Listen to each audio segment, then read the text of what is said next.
After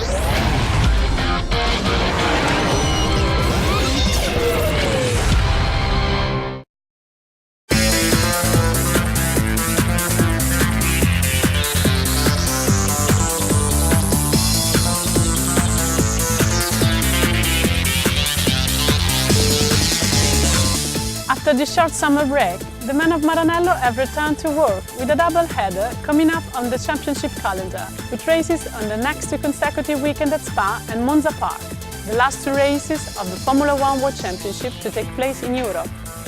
Luca Marmorini, head of engines and electronics, explains how Scuderia Ferrari is preparing for these races, as well as looking back at the recently completed first half of the season, and to the projects that are on the go for the future.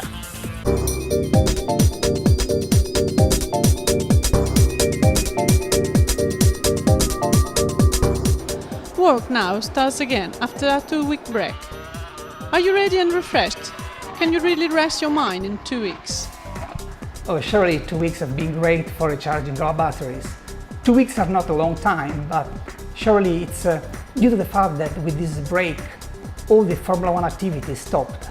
There are really 2 intense weeks where we can dedicate time to our family.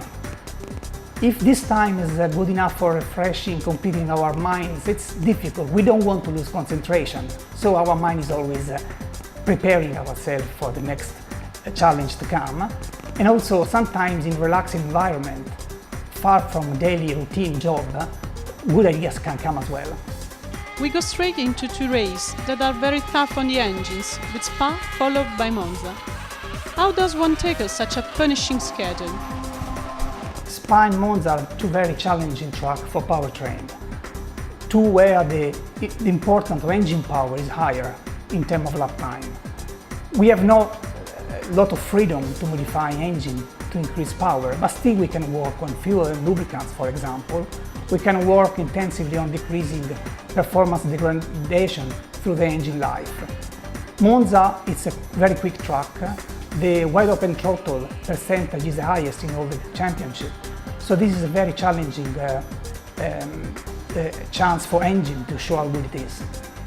From a purely engine point of view, how would you assess the first part of the season? Well, that's quite difficult to make a judgment of the first part of the season. I would say we are in target at the moment. We are fully focused on the second part of the season. It's very important for us to confirm the good work we have done so far. From an engine point of view, we are in target in terms of reliability and performance, but also we are quite happy about the result we got so far from the electronic side and the cars. We didn't stop the three teams where we put our powertrain at the moment. And on the electronics and cars front? We are reasonably happy as well on cars and electronics. On cars side, we did not redesign the system. It's an evolution of 2011 system, but we made it smaller, lighter, with a better distribution of volumes to let our colleagues on the chassis side to decide a better car. We work also to improve efficiency of the system, but we always try to keep development costs very low to be able to offer a cheap supply to our customers. Despite all the limitations imposed by the regulations, what can be done in terms of development? We can't work directly on performance. We are not allowed to make any change on the engine to have more power. As I told you before, we can work on fuel and lubricants, and this is very good to have a historic partner like Shell working with us. On the other side, every time there is a new car, the installation part of the engine itself is very important, because the easier the engine is installed in the car, the better the car can be. We also work a lot on exhaust pipes development. The exhaust at the moment design is based on a compromise between aero performance and engine performance as well, and this is good. We have worked very well with our colleagues from the aero point of view. We also have worked a little bit on engine mapping. Though the limitation at the moment is quite strict from a regulation point of view, there is still some performance that is possible to be gained working on this. At Spa, as indeed in Interlagos, one races at high altitude, which is not commonly experienced in motor racing. Does this factor have an influence on engine behavior? So low barometric pressure high humidity and high temperature, these are not good parameters to have a performance. If you, for example, compare an engine racing in Interlagos with a lot of humidity, low barometric pressure, with an engine running at the beginning of the season in Barcelona during testing, you may have more than 50 horsepower difference, and this is physics, we cannot do anything on this. Rather than this, I'm quite worried in Spa because the weather is so easily changeable during the day, then sometimes it's more important to select the right strategy to handle the car rather than the engine itself. It's not just the 2012 program on the agenda, as the forthcoming V6 adventure is getting close enough to touch. Where exactly are we with this project? Are you happy with the way things are going? This is a very challenging period for powertrain people. We are working on the 2012 powertrain, and the rest of the season is very important. No one mentioned that we have to work also on 2013 engine with a new installation that is a big work. In the same time, we have the V6, the first prototype of V6 running on the dyno, and this is a very interesting project. 2014 regulation is extremely challenging, completely new Formula One powertrain regulation, mostly focused on energy recovery, and there is indeed an area where Ferrari wants to invest. It is interesting on. Our V6 is running at the moment and we are learning a lot of things. It's a turbo engine, a different turbo because it implies energy recovery also from the turbo compressor, and we are really focused on this and we are looking forward to interpret the rules in the right way. It's been a long time since the only three functions that could be controlled from the steering wheel of the car were the radio to talk to the pits, the drink supply button and the switch to select neutral. In the section that looks into the workings of the car, Andrea Beneventi, Head of Electronics Management, explains the 29 functions controlled by switches and buttons of the 2012 steering wheel.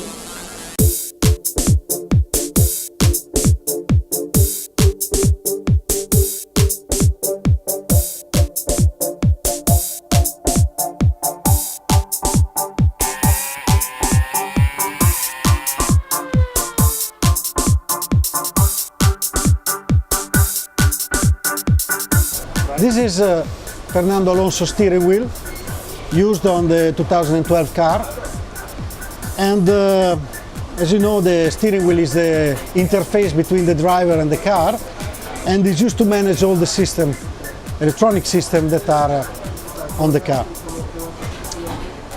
In particular, by the steering wheel, the drivers manage the engine, the gearbox, and also some particular behavior of the chassis. So, going through what we call the switches and rotary switches, we can see that some switches are used to manage the engine, like we see the torque manettino, we call manettino in Italy, and the torque rotary switch that is used to change the engine map. So in order to manage various situations during the race, like poor grip or better grip, or start. The rev manettino is used to manage the engine maximum RPM, which is the RPM are fixed at their maximum level by rule at 18,000. But in certain situations, it is better to lower the engine RPM because of engine safety or engine reliability reasons. The mix manettino, which is used to manage the engine mapping, and is used to lean or to enrich the fuel mixture. On the front window we can also see some switches used to manage the curse, the energy recovery system, which is in particular we have the boost manettino.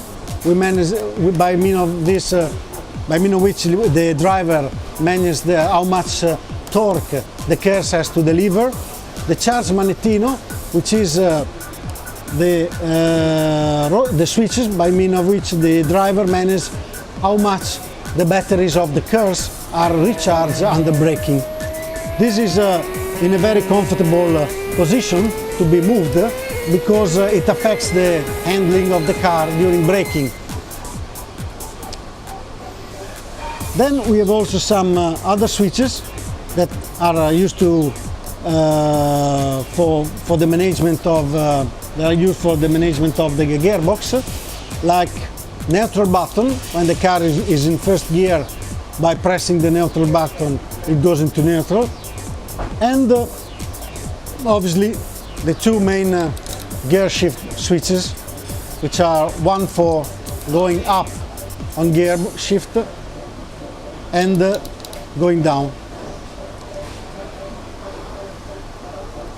The main one, which is in the center of the steering wheel, is used like a mobile menu. So you have many functionalities, and you select the function you want to change, and then by means of these two buttons you change the value of this function you want to have, and then by OK you confirm the value you selected. And then there's another manettino, which is GRP, which is used to change the clutch bite point in order to make an easier management of the clutch leaving the garage or during the start. Then there are other switches used to in particular situation during the race, like a wet condition start, where the driver by means of this is like moving many switches, and it makes the life of the driver easier. Then we have other buttons like OV, which is used to manage the RPM during particular situation. Maybe you want to have lower RPM in certain for many laps, but then when during an overtake you want to have full speed. Then there's the radio button, which is the press to talk, the PTT, to talk with the garage. Drink bottle enable a pump that gives the driver the physiologic drink. And then there are buttons like RF that manages the rear flap, which is the rear flap can be lifted up in order to reduce the drag during an overtake, and this is allowed only if you are within 1 second from the car in front, to the car in front. Then on the front we have also a display with lights. In particular, the top LEDs are used to indicate the engine revs, RPM, and gives the driver an indication of when to call a gear shift. Then there are lights that are managed by the race control and are reproducing the flags yellow, blue and red, in order to be sure, and these lights are switched on by the race control, communicating with the car, and are used to be sure that the driver has seen the lights. Then we have two clutch levers with the same functionality, and there is one left and one right because each driver manages the one that he is more comfortable with. As we said, the steering wheel is the interface between the car and the driver, and therefore ergonomically and in terms of functionality, each driver has a different steering wheel. So all the buttons can be programmed according to driver's feeling, and also the grip is made on driver's hand.